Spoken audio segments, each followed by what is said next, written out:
What is point number 3 on the 5 reasons entrepreneurs fail? It sounds like this. I'm the best. Nobody can do what I do. Oh my goodness. This is usually the solopreneur. The solopreneur is the person who, they're the marketing person, the salesperson, they're the janitor. They're doing every role. They're so fond of themselves that they don't think anyone can do anything like. They can't even clean the toilets as good as me. You know what? Every single thing that you're doing, even the thing that you're the specialist in, somebody can do better. In order to say nobody can do this like me, you have to have an enormous amount of pride. And that pride gets them to not quit. And so they're working all day long, 24 hours a day, 7 days a week, trying to get things done in dissatisfaction, but trying to prove to the world they were right about their idea in the first place, so they continue to do it for a long period of time. What is point number 3 on the 5 reasons entrepreneurs fail? It sounds like this. I'm the best. Nobody can do what I do. Oh my goodness. I see this one at such an unbelievably high level. This is not a peripheral thing. This is not a small thing. This is not an out there thing, you know, like a fringe sort of thing. This is usually the solopreneur. The solopreneur is the person who, they're the marketing person, the salesperson, they produce everything, they're the accountant, they're the janitor, they're doing every role, and they're so fond of themselves that they don't think anyone can do anything like. They can't even clean the toilets as good as me. They can't do the accounting as good as me. They can't do the selling as good as me. You know what? Every single thing that you're doing, even the thing that you're the specialist in, somebody can do better. There's no doubt about it. Somebody can do it better.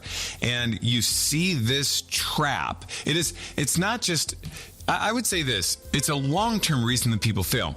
A solopreneur can usually stay in the dissatisfaction of the grind for a period of time, because in order to say nobody can do this like me, you have to have an enormous amount of pride, and that pride gets them to not quit, which does get them to like try to prove to the rest of the world they were right for doing the idea in the first place.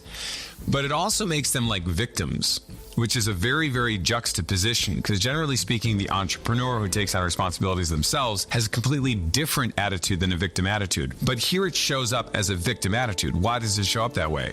Well, because nobody's good at this like me, so I have to do everything myself. Now, I'm a victim of the world's circumstance. You know what I'm a victim of? I'm a victim of being the only perfect person around here.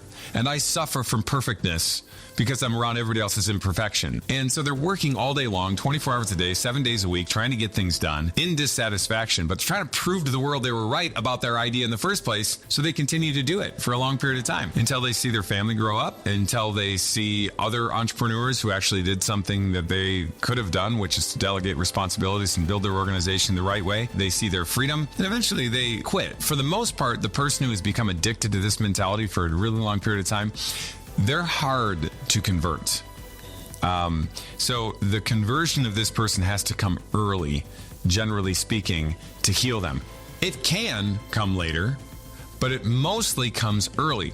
The reason it becomes more and more difficult to heal a person from this mentality as the years build is because they need to justify the reason that they did it that way for as long as they did it that way. And the only way they can possibly justify it is to prove you wrong by doing things that are silly. I would say this to people that I'd work with all the time. Listen, here's how you can do this. Here's how you can succeed. Here's the methods for it. And they say, well, that doesn't work. And I say, well, just want you to know, you hold the trump cards there. If you want to prove that you will fail, or you want to prove that you will have no freedom or no time, you can prove it to me. You will be wrong, by the way, but you hold all of the power to make it look like you're right. And I won't debate that with you. If you're going to be closed-minded in this capacity, you win. You get the prize of having a miserable life. But if you want to free yourself from that, I'll help you, and I'll show you how other people can do it better. But this idea that nobody can do what you do is abundantly wrong. I've given the example many times. In fact, there are a lot of examples. I'll give another one. I remember one time I had an employee. It wasn't even a partner. It wasn't somebody else. They were convincing me 24 hours a day that their job was super hard to do, and they couldn't get it done. They needed a full-time assistant in order to get it done. And I knew what the role was so well. Finally, I just had to let them go. And there's a conversation I've had with several people where I'm like, listen, just so you know, the more that we're sitting down and you're telling me you can't do your job, I'm telling you can do your job. I believe in you. You're telling me that it can't be done.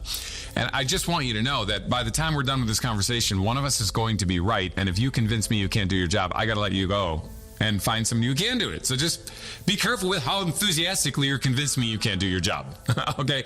In a job interview, hey, do you think you could do the job? No. Well, you're not going to get the job. Now you're in the job, and I'm saying, do you think you can do the job? No. Okay, well, then you can't keep the job.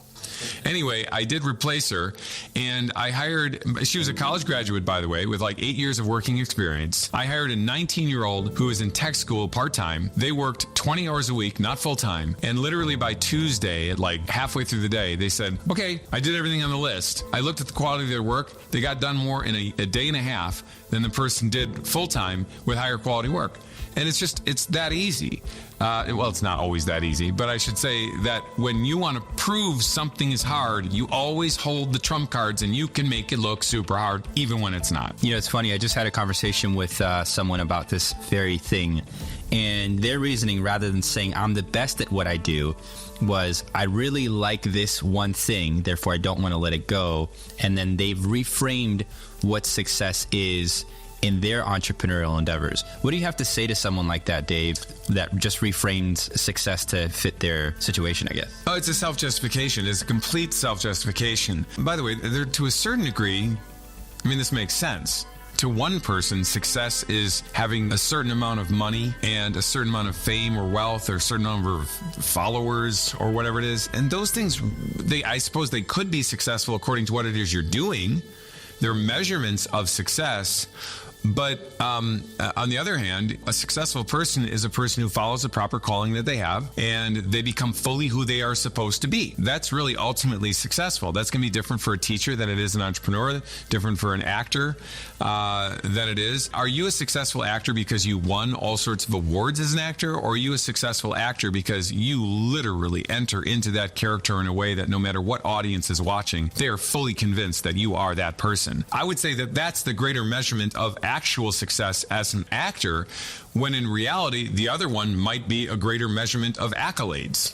Right? So it is true that, you know, defining certain things like this makes sense. The problem with the type of person that you're talking about is that instead of saying, well, what really makes a successful actor isn't that they're so good at their character that the audience is fully convinced and engaged in them. It's actually the way that they study the script ahead of time. Really? No, it's not. But it's because you're failing to actually do the thing that makes you successful that you had to redefine it into something that's completely irrelevant. And what is this? It's a self-justification. Hey there, Giant. Thanks for watching Durand On Demand. I need your help with something. The world desperately needs more giants. You know it, and I know it. We've been around a lot of people struggling, figuring out how to make things go. So hit that like button, hit that subscribe button, share this with as many people as you can. We're going to build this audience, and we're going to help people slay dragons together.